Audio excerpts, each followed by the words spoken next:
أعوذ بالله من الشيطان الرجيم. بسم الله الرحمن الرحيم.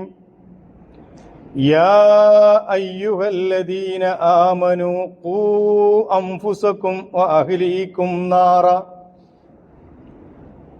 وقودها الناس والحجارة عليها ملائكة غلاظ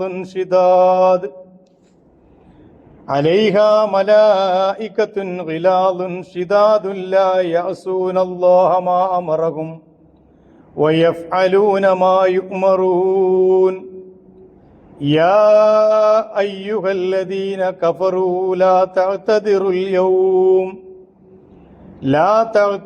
اليوم إنما تجزون ما كنتم تعملون.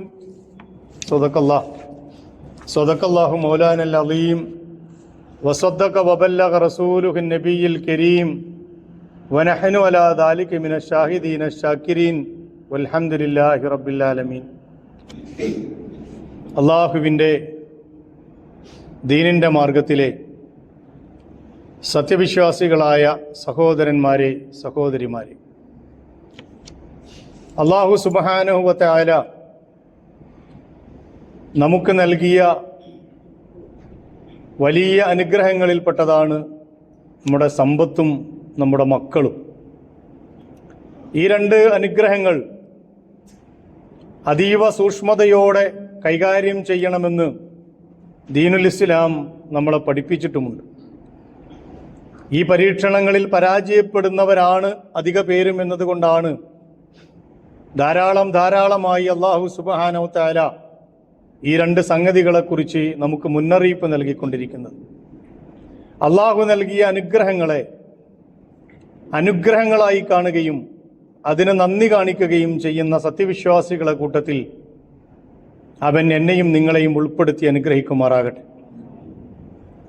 അങ്ങനെയുള്ള സത്യവിശ്വാസികളുടെ കൂട്ടത്തിൽ ഉൾപ്പെടണമെന്ന് ആദ്യമേ എന്നോടും പിന്നീട് നിങ്ങളിൽ ഓരോരുത്തരോടും ഞാൻ വസിയ്യത്ത് ചെയ്യും. ഞാൻ പറഞ്ഞു, അല്ലാഹു സുബ്ഹാനഹു വ തആല മനുഷ്യന് ഭൂമിയിൽ ഒരുപാട് അനുഗ്രഹങ്ങൾ നൽകുന്നുണ്ട് എന്നല്ല പറയേണ്ടത്. അവൻ്റെ അനുഗ്രഹങ്ങളിലൂടെ തന്നെയാണ് ഓരോ സെക്കൻഡിലും നമ്മൾ കടന്നുപോയിക്കൊണ്ടിരിക്കുന്നത്. ആ അനുഗ്രഹങ്ങളുടെ അഭാവത്തിൽ, അള്ളാഹു നൽകുന്ന സംവിധാനങ്ങളുടെ സൗകര്യങ്ങളുടെ അഭാവത്തിൽ ഒരു സെക്കൻഡ് പോലും ഭൂമിയിൽ ജീവിക്കാൻ നമുക്ക് സാധ്യമല്ല എന്ന് നമുക്കറിയാം. ആ അനുഗ്രഹങ്ങളെ കൂട്ടത്തിൽ അള്ളാഹു നൽകിയ വലിയ രണ്ട് അനുഗ്രഹങ്ങളാണ് അൽ മാലു വൽ ബനൂൻ, സമ്പത്തും സന്താനങ്ങളും. ഇതിൽ സന്താനങ്ങളുമായി ബന്ധപ്പെട്ട് ഖുർആൻ ഒരുപാട് സ്ഥലങ്ങളിൽ നമുക്ക് സന്തോഷവാർത്തയും നൽകിയിട്ടുണ്ട്, താക്കീതും നൽകിയിട്ടുണ്ട്. അൽ മാലു വൽ ബനൂന സീനത്തുൽ ഹയാത്തി ദുന്യ. മക്കള്, മാലും ബനൂൻ, സമ്പത്തും സന്താനങ്ങളും ഐഹിക ലോകത്തിന്റെ ജീവിതത്തിന്റെ അലങ്കാരങ്ങളാണ്. വൽ ബാഖിയാത്തു സ്വാലിഹാത്ത്, അവശേഷിക്കുന്ന നന്മകളാണ്. ഖൈറുൻ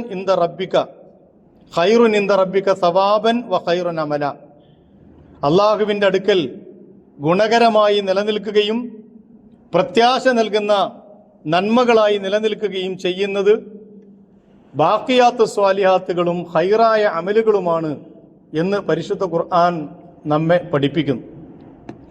മാത്രമല്ല, കണ്ണിന് കുളിർമയുള്ള ഒന്നായിട്ടാണ് മക്കളെ അല്ലാഹു സുബ്ഹാനഹു വ തആല പരിചയപ്പെടുത്തുന്നത്. അതുകൊണ്ടാണ് നമ്മളോട് പ്രാർത്ഥിക്കാൻ പഠിപ്പിച്ചത്, റബ്ബനാ ഹബ്ലനാ മിൻ അസ്വാജിനാ വദുർരിയാത്തിനാ ഖുർറത അഅ്യുൻ. പടച്ചവനെ, ഞങ്ങളെ മക്കളിലും ഭാര്യാസന്താനങ്ങളിലും ഞങ്ങളെ കുടുംബങ്ങളിലും ഞങ്ങൾക്ക് നീ കണ്ണിന് കുളിർമ നൽകണം.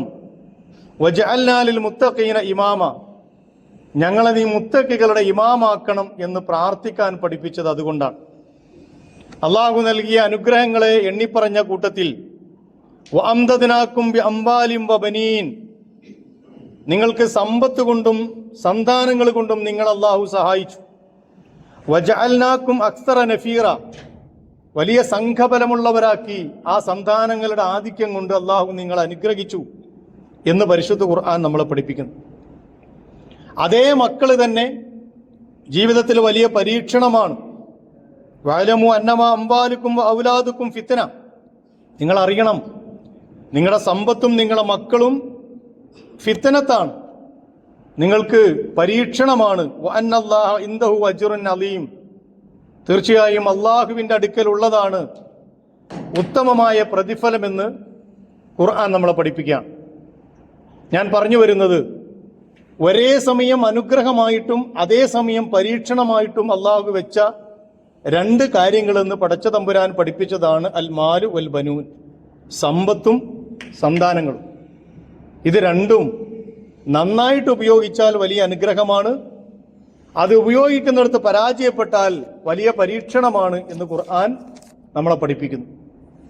ഞാൻ നേരത്തെ ഓതി വെച്ച സൂറത്ത് തഹരീമിൽ അള്ളാഹു നമ്മളെ ഉത്ബോധിപ്പിക്കുന്ന ഒരു ഭാഗമുണ്ട്.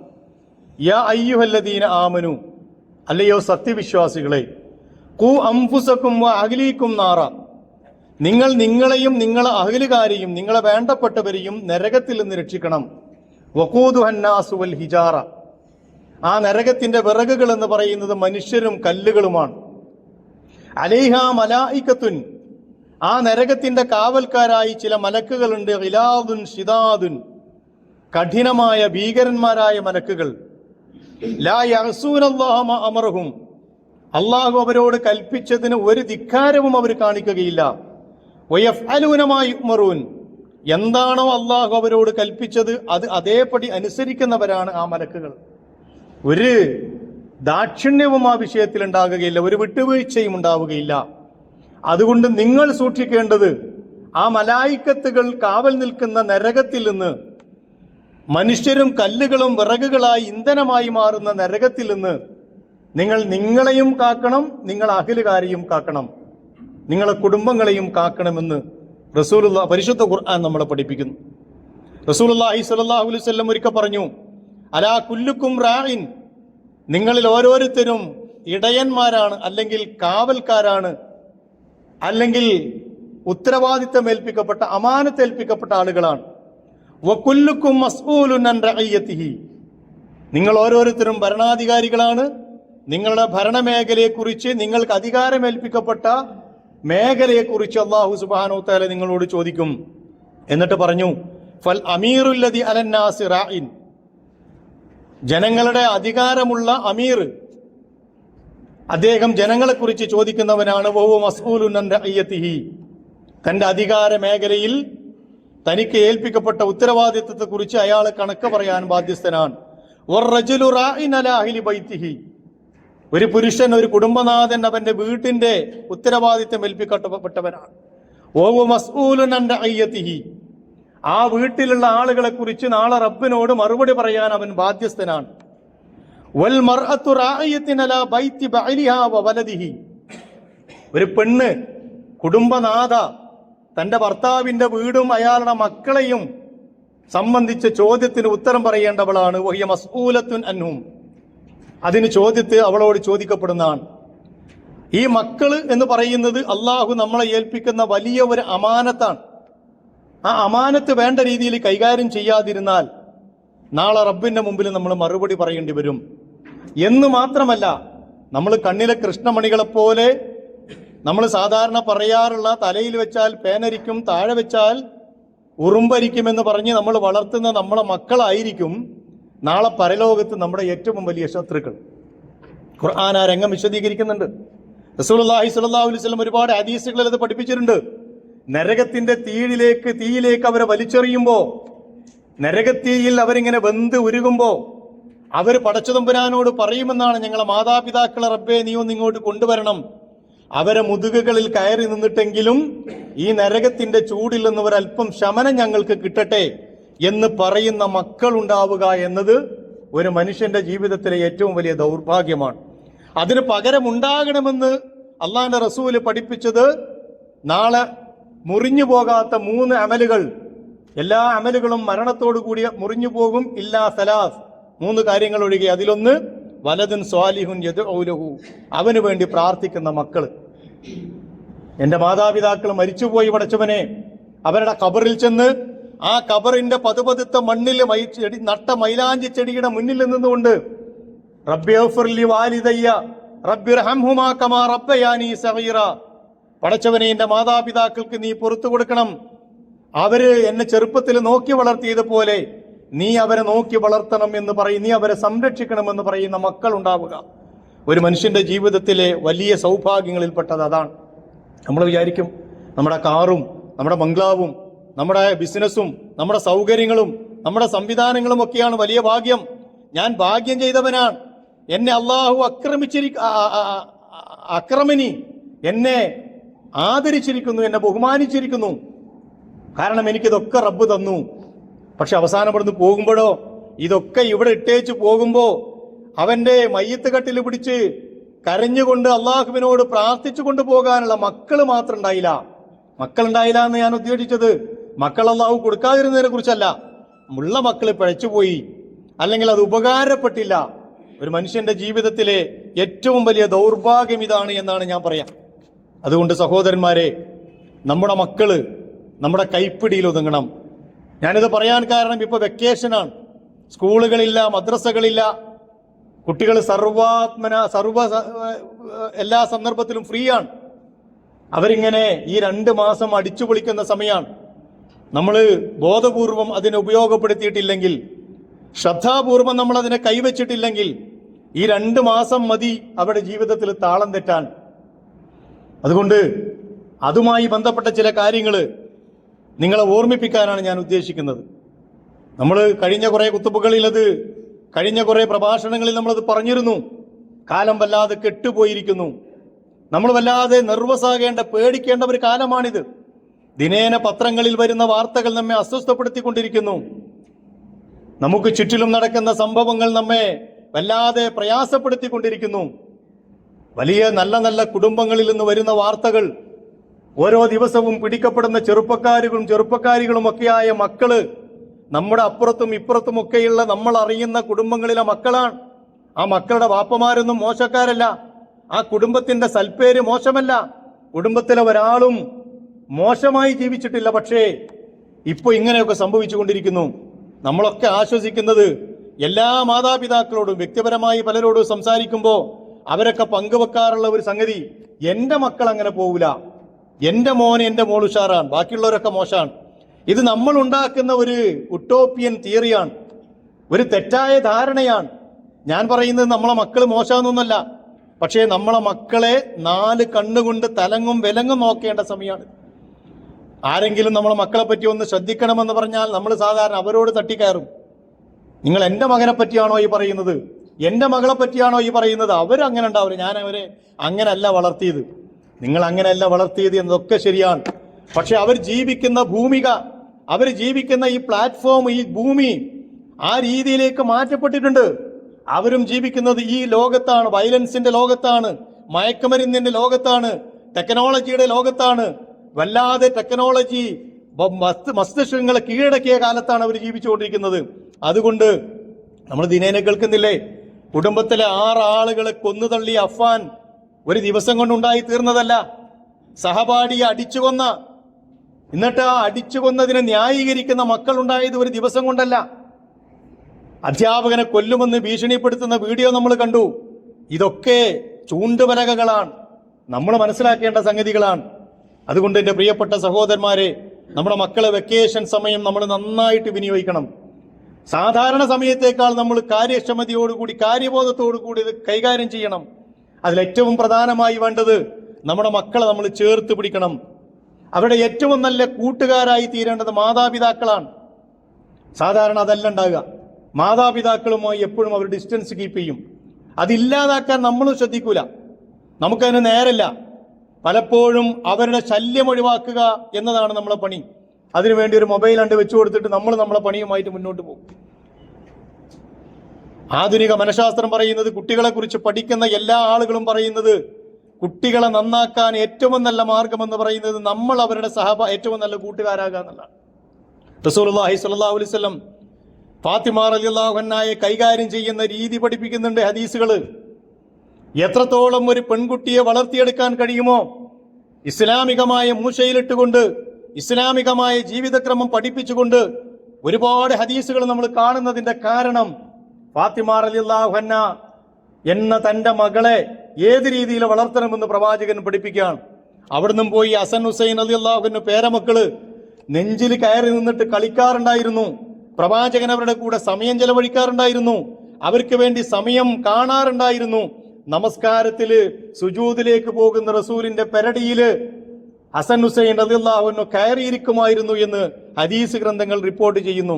അതിലൊരു അസ്വസ്ഥതയും പ്രവാചകൻ പ്രകടിപ്പിച്ചിരുന്നില്ല. അവിടെ കുറെ മസലകൾ നമ്മുടെ മുമ്പിലേക്ക് വരും.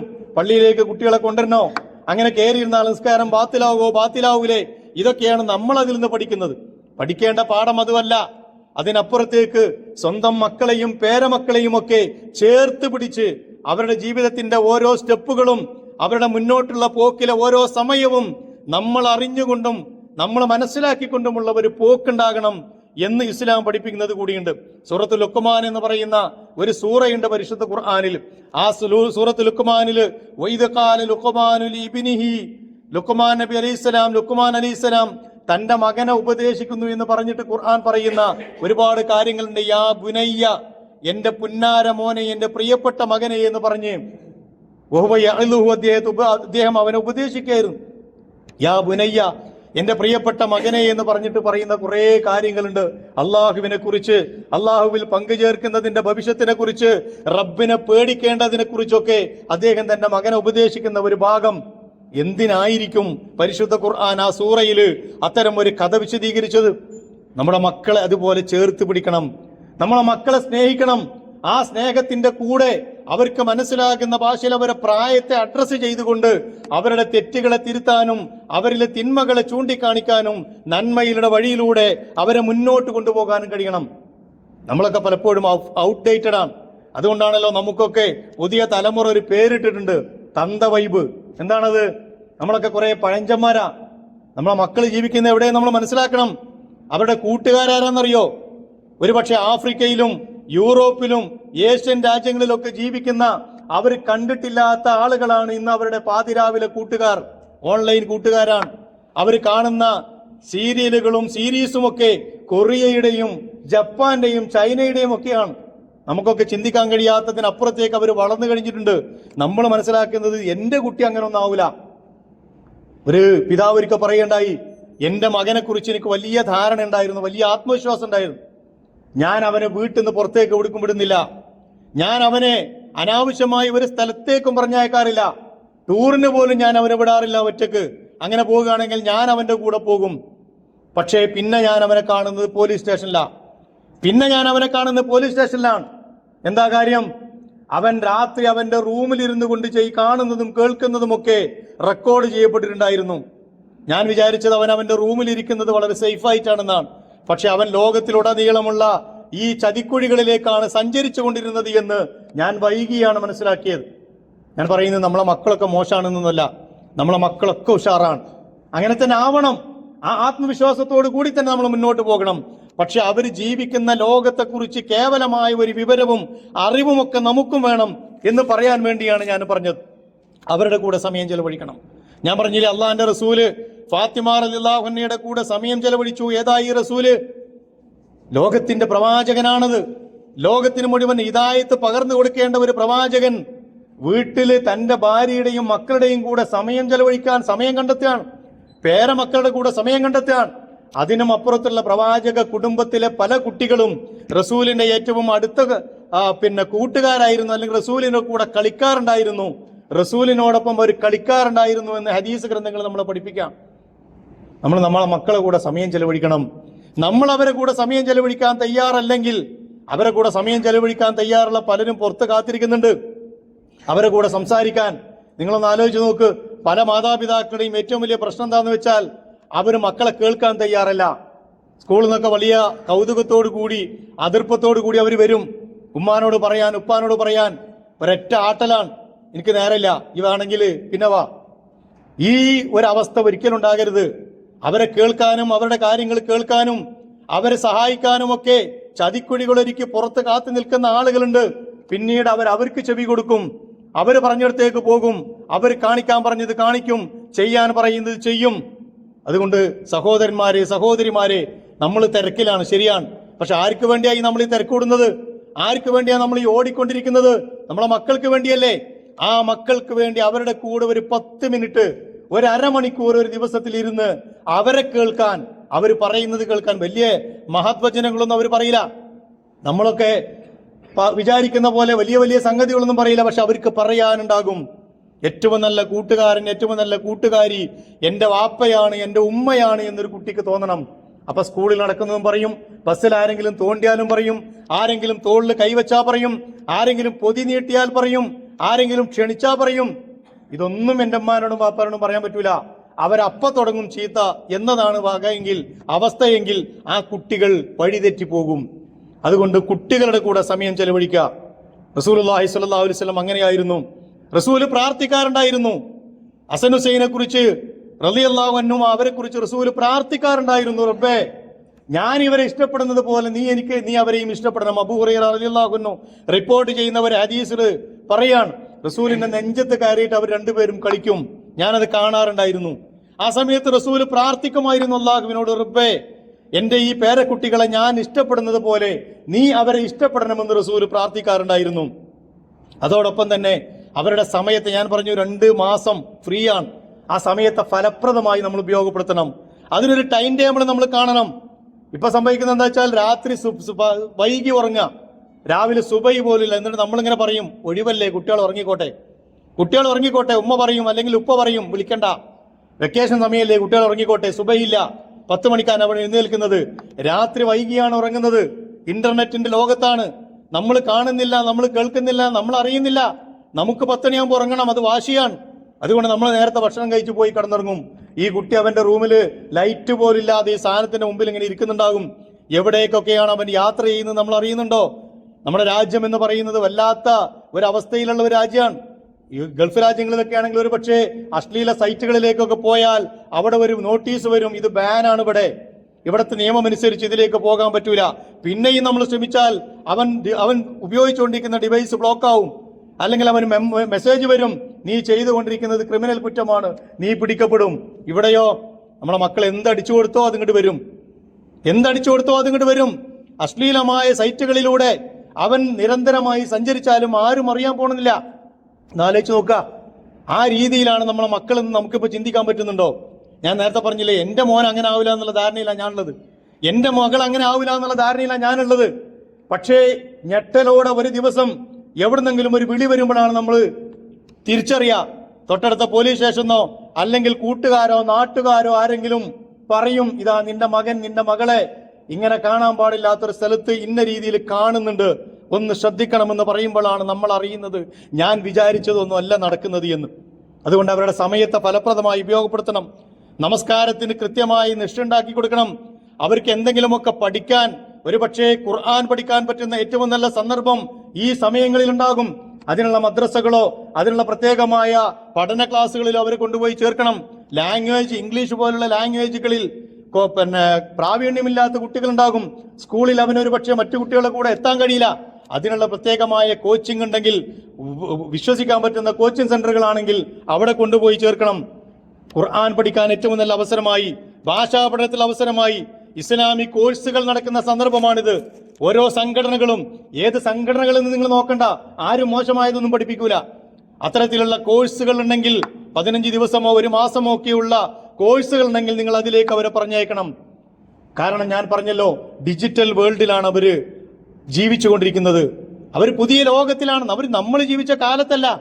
ഈ വ്യത്യാസം നമ്മൾ ഉൾക്കൊള്ളാൻ തയ്യാറാകുന്നില്ല. ഒന്നുകിൽ ബോധപൂർവം നമ്മൾ അങ്ങനെ ചിന്തിക്കാതിരിക്കാൻ, നമ്മളൊക്കെ നമ്മളെ മക്കള് പഴയ കാലത്താന്ന് ചിന്തിക്കാൻ. നമ്മളെ ഇന്നിപ്പോ ഒരു നഴ്സറിയിൽ പഠിക്കുന്ന കുട്ടി നമ്മളൊക്കെ ഒരു 15-20 വയസ്സ് വരെ ഉണ്ടായിരുന്ന കാലത്ത് കിട്ടുന്നതിനേക്കാൾ വിവരവും അതുപോലുള്ള സാങ്കേതികമായ സൗകര്യങ്ങളും അവന്റെ മുമ്പിൽ നിൽക്കുക. ചെറിയ ഉദാഹരണം പറഞ്ഞാൽ മനസ്സിലാവും. നിങ്ങളുടെ കയ്യിലുള്ള മൊബൈല് ചെറുതായിട്ടൊന്ന് കേട് വന്നാൽ, അല്ലെങ്കിൽ അതൊന്ന് ജാമായാൽ, ഏതെങ്കിലും ഒരു സോഫ്റ്റ്വെയറിന് വല്ല പ്രശ്നം വന്നാൽ നിങ്ങൾ ആരെ കയ്യിലാ മൊബൈൽ കൊടുക്കുക? നിങ്ങളുടെ കുടുംബത്തിലെ ഏറ്റവും ചെറിയ കുട്ടീൻ്റെ കയ്യിലാ. അവനത് സെക്കൻഡുകൾക്കകം നേരാക്കിയിട്ട് തരും. നിങ്ങളൊക്കെ തന്ത വൈബിലാണ് ഇപ്പോൾ എന്ന് പറയും, നിങ്ങളൊക്കെ ഓൾഡാണ് എന്ന് പറയും. കാരണം അവൻ അത്രക്ക് ഫാസ്റ്റാണ്. അവന്റെ കൂടെ ഓടാൻ കഴിഞ്ഞില്ലെങ്കിലും അവന്റെ പിന്നാലെ പോകാനെങ്കിലും നമുക്ക് കഴിയണം. റൂമിൽ വാതിലടച്ചുകൊണ്ട് അവനത് ഉപയോഗിക്കാൻ സമ്മതിക്കരുത്. നമ്മൾ മൊബൈൽ ഉപയോഗിക്കുകയാണെങ്കിൽ, ഇന്റർനെറ്റ് ഉപയോഗിക്കുകയാണെങ്കിൽ നമ്മുടെ കൺമുന്നിൽ ഇരുത്തിയിട്ട് ഉപയോഗിക്കണം. അതിന് കൃത്യമായ സമയക്രമം ഉണ്ടാക്കണം. അത് അവനെ ബോധ്യപ്പെടുത്തണം, അല്ലെങ്കിൽ അവർ വൈലന്റ് ആവും. പല കുട്ടികളും ആത്മഹത്യ ചെയ്യുന്നതിന്റെ കാരണം എന്താണെന്ന് അറിയും? മൊബൈൽ ഉപയോഗിക്കാൻ കൊടുത്തില്ല എന്നുള്ള. ചെറുതായിട്ട് കൈകാര്യം ചെയ്യേണ്ടതല്ല, ഇതൊരു രോഗമാണ്. ആധുനിക സൈക്കോളജി പറയുന്നത് ഇത് മാരകമായ രോഗമായി രൂപപ്പെട്ടുകൊണ്ടിരിക്കുന്നു. തലമുറകളെ കാർന്നു തിന്നുന്ന ക്യാൻസറിനേക്കാൾ മാരകമായ ഒരു രോഗമായി അതിങ്ങനെ സമൂഹത്തിൽ പടർന്നു പിടിച്ചുകൊണ്ടിരിക്കുന്നു. അതുകൊണ്ട് അവരെ ബോധ്യപ്പെടുത്തണം ഇതിന്റെ തെറ്റായ വശങ്ങളെക്കുറിച്ച്, ഇതിന്റെ ഏറ്റവും നല്ല ഉപയോഗത്തെക്കുറിച്ച് അവരെ ബോധ്യപ്പെടുത്തണം. ഡിജിറ്റൽ വേൾഡിന്റെ നല്ല ഉപയോഗത്തെക്കുറിച്ച് അവരെ ബോധ്യപ്പെടുത്തണം. തെറ്റായ ഉപയോഗത്തെക്കുറിച്ചും അവരെ വാണിംഗ് കൊടുത്ത് നമ്മൾ മനസ്സിലാക്കി കൊടുക്കണം അവരെ. റസൂലുള്ളാഹി സ്വല്ലല്ലാഹു അലൈഹി വസല്ലം നമ്മളെ പഠിപ്പിച്ചതാണത്. അബീ സഈദ് റളിയല്ലാഹു അൻഹു റിപ്പോർട്ട് ചെയ്യുന്ന ഒരു ഹദീസിൽ സമീഅതു റസൂലുള്ളാഹി സ്വല്ലല്ലാഹു അലൈഹി വസല്ലം യഖൂൽ, റസൂൽ പറയുന്നതായിട്ട് ഞാൻ കേട്ടു, മൻ റആ മിൻകും മുൻകറൻ ഫൽയുഅയ്യിർ ബിയദിഹി, ആരെങ്കിലും ഒരു തെറ്റ് ഒരു സമൂഹത്തിൽ ചെയ്യുന്ന ഒരു വ്യക്തി ചെയ്യുന്നത് കണ്ടാൽ ഫൽയുഅയ്യിർ ബിയദിഹി, അവന്റെ കൈ കൊണ്ട് തടയണം. ഇത് സ്വന്തം മക്കളെ വിഷയത്തിൽ മാത്രമല്ല, സമൂഹത്തിൽ ഈ ഒരു മനസ്സോടുകൂടി വേണം നമ്മൾ മുന്നോട്ട് പോകാൻ. ഫഇല്ലം യസ്തതി ഫബിലിസാനിഹി, ഇനി കൈകൊണ്ടത് തടയാൻ പറ്റുന്നില്ലെങ്കിൽ നാവ് കൊണ്ട് നമ്മൾ അതിനെ തടയാൻ ശ്രമിക്കണം. ഫഇല്ലം യസ്തതി ഫബിഖൽബിഹി, ഇനി അതിനും കഴിയുന്നില്ലെങ്കിൽ ഹൃദയം കൊണ്ടെങ്കിലും വെറുക്കണം. വദാലിക അദ്അഫുൽ ഈമാൻ, അതാണ് ഈമാനിന്റെ ഏറ്റവും ദുർബലമായ ലഈഫായ അവസ്ഥ എന്ന് റസൂലുള്ളാഹി സ്വല്ലല്ലാഹു അലൈഹി വസല്ലം പഠിപ്പിച്ചു. തെറ്റുകളെ കണ്ടുകൊണ്ട് കണ്ണടച്ചു പോകരുത് എന്നർത്ഥം. എല്ലാ മക്കളും നമ്മളെ മക്കളാണ്, എല്ലാ മക്കളും നമ്മളെ മക്കളാണ്. ആ ഒരു വിചാരം നമുക്ക് നഷ്ടപ്പെട്ടുകൊണ്ടിരിക്കുകയാണ്. പണ്ടൊക്കെ നമ്മൾ അങ്ങാടിയിലൂടെ പോകുമ്പോൾ അങ്ങാടിയിൽ എത്തുന്നത് വരെ ഓരോ കാണുന്ന പിതാവും നമ്മളോട് ചോദിക്കും, ഈ ആരാ മോനാ, എന്താ മോനെ വിശേഷങ്ങൾ, ഈ എവിടുക്കാ പോണത്? ഇതിങ്ങനെ ചോദിച്ച് അങ്ങാടിയിൽ എത്തുമ്പോഴേക്ക് 10ഓ 15ഓ ആളുകൾ നമ്മളെ ടച്ച് ചെയ്ത് പോയിട്ടുണ്ടാവും. എന്തെങ്കിലും തെറ്റ് കണ്ടാൽ റോട്ടിന്റെ നടുവ് കൂടെ ഒക്കെ പോകണമെങ്കിൽ ഒരൊറ്റ അടിയാണ് തിരിച്ചുകിടാക്കും. കാരണം അവനതിനുള്ള സ്വാതന്ത്ര്യം ഉണ്ടായിരുന്നു. ഇന്ന് നമ്മളെ കുട്ടികൾ അങ്ങനെ ആരെങ്കിലും അടിച്ചാൽ അത് ചോദ്യം ചെയ്യാൻ പോകും. നമ്മൾ ആദ്യം നീ ആരാ ചോദിക്കാനെന്ന് ചോദിക്കും. ആ ഒരു സാമൂഹ്യമായ ബന്ധങ്ങളെ നമ്മൾ ദുർബലപ്പെടുത്തി. ഇന്ന് എല്ലാ മക്കളും സ്വതന്ത്രരാണ്. സ്കൂളിൽ ആരെങ്കിലും ഒരു അധ്യാപകൻ ഒരു ചൂരിലെടുത്തിട്ട് ചെറുതായിട്ട് അടിച്ചാൽ അതിനെതിരെ കേസ് കൊടുക്കാൻ പോകുന്നവരാ നമ്മൾ. ഹൈക്കോടതിക്ക് വരെ പറയേണ്ടി വന്നു, കുറച്ച് ചെറിയൊരു ചൂരിലൊക്കെ എടുത്തോട്ടെ. കാലം അങ്ങോട്ട് സഞ്ചരിച്ചു കൊണ്ടിരിക്കുന്നു. അതുകൊണ്ട് നമ്മളെ മക്കളെ, ഞാനതാണ് പറഞ്ഞത്, 2 കണ്ണ് പോരാ. നിങ്ങളുടെയും ഭാര്യയുടെയും കുടുംബത്തിന്റെയും കൂട്ടുകുടുംബത്തെ കുറിച്ച് പറയുമ്പോൾ നമുക്കറിയാലോ, പണ്ടൊക്കെ നമ്മളെ പേരക്കുട്ടികൾ മക്കളെ സംരക്ഷിച്ച് നമ്മളെ വല്യമ്മയൊക്കെയാണ്. എന്തെങ്കിലും ഒരു വിഷയം വരുമ്പോഴേക്ക് നമ്മളെ വിജിലന്റ് ആകുന്നതിന് മുമ്പ് അവർ വിജിലന്റ് ആകും, അവരതിൽ ജാഗ്രത പുലർത്തും. ഇന്ന് അണുകുടുംബത്തിന്റെ അവസ്ഥയിൽ അതൊക്കെ പോയി. അവർക്കൊന്നും അതിനുള്ള ഒരു സ്വാതന്ത്ര്യം നമ്മൾ കൊടുത്തില്ല. തിരിച്ചു വരേണ്ടതുണ്ട്. റസൂലുള്ളാഹി സ്വല്ലല്ലാഹു അലൈഹി വസല്ലം പറഞ്ഞില്ലേ, അവരോട് ആരാധനകളെ കുറിച്ച് കാര്യമായി പഠിപ്പിക്കണം. നമസ്കാരത്തെ കുറിച്ച് പഠിപ്പിക്കുന്നതിനെ കുറിച്ച് റസൂൽ പറഞ്ഞത്, മുറുസുബിയ ബിസ്വലാത്തി ഇദാ ബലഅ 7 സിനീൻ, 7 വയസ്സായാൽ നിങ്ങളുടെ കുട്ടികളെ മുറു ഔലാദക്കും ബിസ്വലാ, നമസ്കാരം കൊണ്ട് നിങ്ങൾ കൽപ്പിക്കണം. ഇദാ ബലഅ 7 സിനീൻ, 7 വയസ്സായാൽ. അല്ല, അതുപോലെ തന്നെ ഇദാ ബലഅ 10 സിനീൻ, അവന് 10 വയസ്സായാൽ ഫദ്രിബു അലൈഹ, നമസ്കരിച്ചിട്ടില്ലെങ്കിൽ അടിക്കണം. വലിയൊരു മനഃശാസ്ത്ര. 7 വയസ്സിൽ അടിക്കരുത്, 10 വയസ്സിൽ അടിക്കണം. ആ അടിയെക്കുറിച്ച് ഫിഖ് പഠിപ്പിച്ചു. വ്രണമാകാത്ത രീതിയിൽ, വേദനയാകുന്ന രീതിയിൽ അടിക്കണം. കാരണം ആരാധനകളിലേക്ക് അവന്റെ മനസ്സ് വരണം. അത് ചെയ്തിട്ടില്ലെങ്കിൽ പാപമാണ്, തെറ്റാണ്, കുറ്റകരമായ ഒരു സംഗതിയാണെന്ന് അവന് മനസ്സിലാക്കണം. ഇന്ന് നമ്മൾ നമസ്കാരം കുട്ടികളെ പ്രത്യേകമായി മനസ്സിലാക്കേണ്ടത്, ഇതൊക്കെ പരിശീലിക്കണമെങ്കിൽ നമ്മൾ പള്ളിയിലേക്ക് അവരെ കൂട്ടിക്കൊണ്ടു പോകണം. നമ്മൾ ആദ്യം പള്ളിയിൽ പോകണം എന്നാണ് ആ പറഞ്ഞതിനർത്ഥം. നമ്മൾ നമസ്കാരത്തിൽ നിഷ്ഠ പുലർത്തുമ്പോൾ അത്തരം കുടുംബങ്ങളിൽ നമസ്കാരത്തിന്റെ നിഷ്ഠ കുട്ടികൾക്ക് സ്വാഭാവികമായി വരും. നമ്മൾ പള്ളിയിലേക്ക് ജമാഅത്തിന് പോകുമ്പോൾ നമ്മുടെ പിന്നാലെ അവർ വന്നോളും, പ്രത്യേകിച്ച് ഉപദേശമൊന്നും വേണ്ട. നമ്മൾ തന്നെ തിരിഞ്ഞു നടക്കുന്നവരാണെങ്കിൽ പല കുടുംബങ്ങളെയും അവസ്ഥ അതാണ്. മാതൃകയാകുന്നില്ല കുടുംബത്തിൽ മാതാപിതാക്കൾ. അത്തരം കുടുംബങ്ങളിൽ മക്കള് വഴിപിടിച്ചു പോകുന്നതിന് ആരെ പഠിക്കാനാണ്? അതുകൊണ്ട് കുടുംബം അള്ളാഹുവിന്റെ ദീനിൽ അടിയുറച്ചു നിൽക്കുക എന്നതാണ് മക്കൾ നന്നാവുന്നതിന്റെ ഏറ്റവും അടിസ്ഥാനപരമായ യോഗ്യത. കാരണം അല്ലെങ്കിൽ അവർ നമ്മളെ നേരെ വിരൽ ചൂണ്ടും. ഇപ്പറയുന്നതൊക്കെ ഉമ്മാക്കും വാപ്പാക്കും ബാധകല്ലേ എന്ന് ചോദിക്കും. ഖുർആൻ ഓതാൻ നമ്മൾ അവരെ നിർബന്ധിച്ചാൽ അവർ തിരിച്ചു ചൂണ്ടും. ഉമ്മ ഓതിയോ വാപ്പ ഓതിയോ, ഇനി ചോദിക്കാൻ ധൈര്യമെങ്കിലും അവർ മനസ്സിൽ കരുതും, ഇതൊക്കെ പറയാനല്ലാതെ നിങ്ങൾക്കിതൊന്നും വേണ്ടേ, ഞാൻ സ്വർഗത്തിലേക്ക് പോണ്ടേ എന്ന് ദിനേന പലതവണ ചോദിക്കുന്ന നിങ്ങൾക്ക് സ്വർഗം വേണ്ടേ എന്ന് അവർ മനസ്സിലെങ്കിലും പറയും. അതുകൊണ്ട് സ്വാലിഹായ മാതാപിതാക്കളാവുക എന്നതാണ് ദുനിയാവിലെ ആദ്യത്തെ ഇതിന്റെ ഉപാധി. മൂസാ നബി അലൈഹി സ്വലാം ഖിദ്ർ പ്രവാചകനുമായുള്ള ഒരു യാത്രയിൽ ഒരു ചുമര് ഒരു നാല് സ്ഥലങ്ങളിലുള്ള ഒരു സന്ദർഭം പറയുന്നുണ്ട്. 4 മൂസാ നബിക്ക് മനസ്സിലാകുന്നില്ല. സൂറത്തുൽ കഹ്ഫിൽ അത് വിശദീകരിക്കുന്നുണ്ട്. 4 മനസ്സിലാകുന്നില്ല. അസാധാരണമായ പ്രക്രിയയാണ്. ഖിദ്ർ പ്രവാചകനാണെന്നും പറയുന്നു, അള്ളാഹുവിന്റെ വലിയാണെന്നും പറയുന്നു. രണ്ടായാലും ഖിളിർ പ്രവാചകൻ ചെയ്തു വെക്കുന്നത്. അതിലൊന്ന് വീണ് കിടക്കുന്ന, പൊളിഞ്ഞു കിടക്കുന്ന ഒരു മതിൽ നേരെ വെക്കുകയാണ്. അപ്പോ മൂസാ നബി അദ്ദേഹത്തോട് ചോദിച്ചു, നിങ്ങളിപ്പോൾ എന്തിനാ മതിൽ നേരാക്കാൻ പോയത്? അവിടെ കിടന്നോട്ടെ ചോദിച്ചാൽ പോരെ?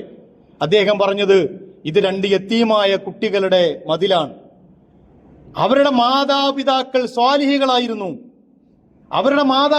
സ്വാലിഹികളായിരുന്നു. ഇതിനടിയിൽ അള്ളാഹു ഒരു കൻസ്, ഒരു നിധി അവർക്ക് ഒളിപ്പിച്ചു വെച്ചിട്ടുണ്ട്.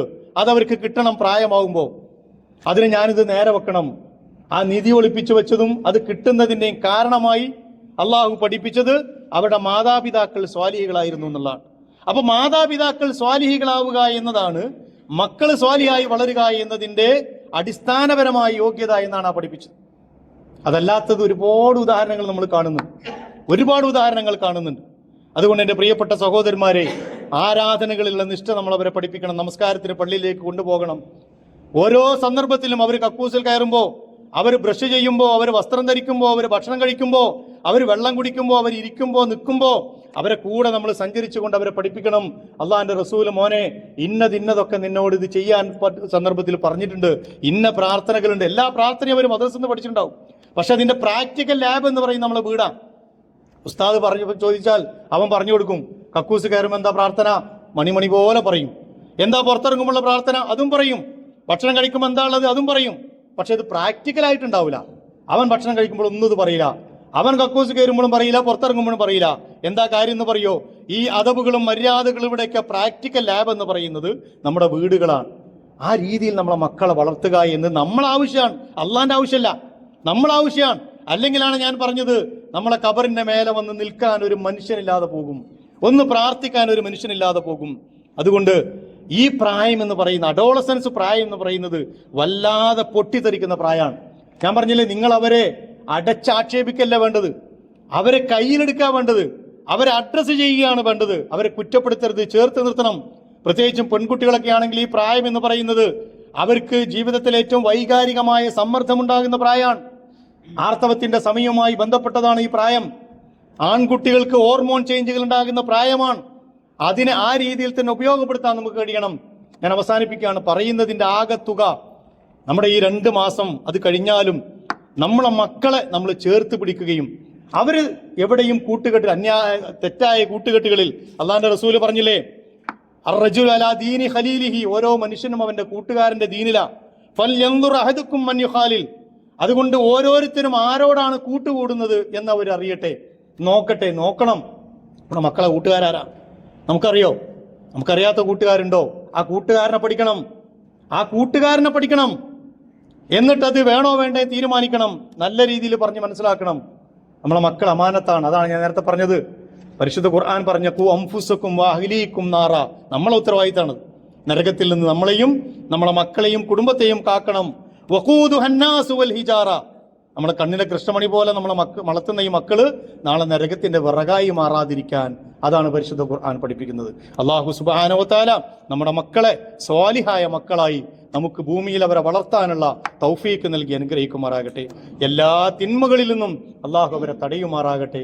അഖൂലു ഖൗലി ഹാദാ അസ്തഗ്ഫിറുല്ലാഹ ലി വലക്കും വലി ജമീഇൽ മുസ്ലിമീന വൽ മുഅ്മിനീൻ അജ്മഈന യാ റബ്ബൽ ആലമീൻ.